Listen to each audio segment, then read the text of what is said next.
السلام علیکم، welcome to my channel. تمام ویڈیو اپڈیٹس کے لیے اس چینل کو فالو کیجیے اور بیل آئیکن کو پریس کر دیجیے۔ آئیے سنتے ہیں ایک جناتی پرندے کی پراسرار کہانی۔ ایک دور افتادہ گاؤں میں ایک چھوٹا سا گھر تھا۔ اس گھر میں ایک عورت اپنے خاندان کے ہمراہ رہتی تھی۔ اس کا نام تھا بی بی جان۔ بی بی جان کے پاس ایک قفس تھا جس میں ایک خوبصورت پرندہ قید تھا۔ بی بی جان کی تو جیسے جان ہو اس پرندے میں، لیکن آس پاس کے لوگوں کا کہنا تھا یہ پرندہ پراسرار نظر آتا ہے۔ بی بی جان اس پرندے کو بہت پیار کرتی تھی۔ وہ روز اسے چھریوں سے کھلاتی اور پانی پلاتی، لیکن وہ پرندہ کبھی خوش نہیں دکھائی دیتا تھا۔ اس کی آنکھوں میں ہمیشہ ایک غمگین سا سایہ رہتا تھا۔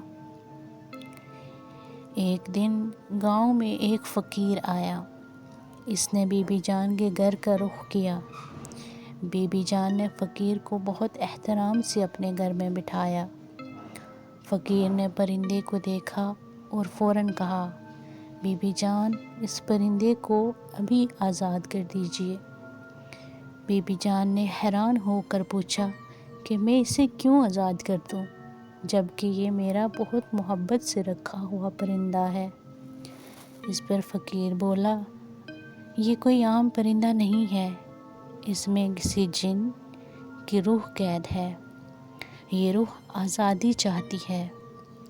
بی بی جان نے کہا، فقیر صاحب، میں اس پرندے کو بہت پیار کرتی ہوں، میں اسے کیسے آزاد کر سکتی ہوں؟ فقیر نے کہا، آزادی ہی اس روح کو سکون دے سکتی ہے، آپ اس قفس کا دروازہ کھول دیں۔ بی بی جان نے فقیر کی بات مان لی۔ اس نے قفس کا دروازہ کھولا۔ پرندہ کچھ دیر قفس کے پاس بیٹھا اور پھر اچانک اڑ کر آسمان کی بلندیوں پر چلا گیا۔ اس کے بعد بی بی جان کو ایک عجیب سا سکون محسوس ہوا۔ اسے لگا کہ اس نے کسی کی روح کو آزادی دے کر ایک بہت بڑا کام کیا ہے۔ گاؤں والوں نے دیکھا کہ وہ خوبصورت پرندہ اکثر جمعرات کو بی بی جان سے ملنے آتا اور گھنٹوں بی بی جان کے پاس موجود رہتا، جیسے وہ بی بی جان سے ہزاروں باتیں کر رہا ہو۔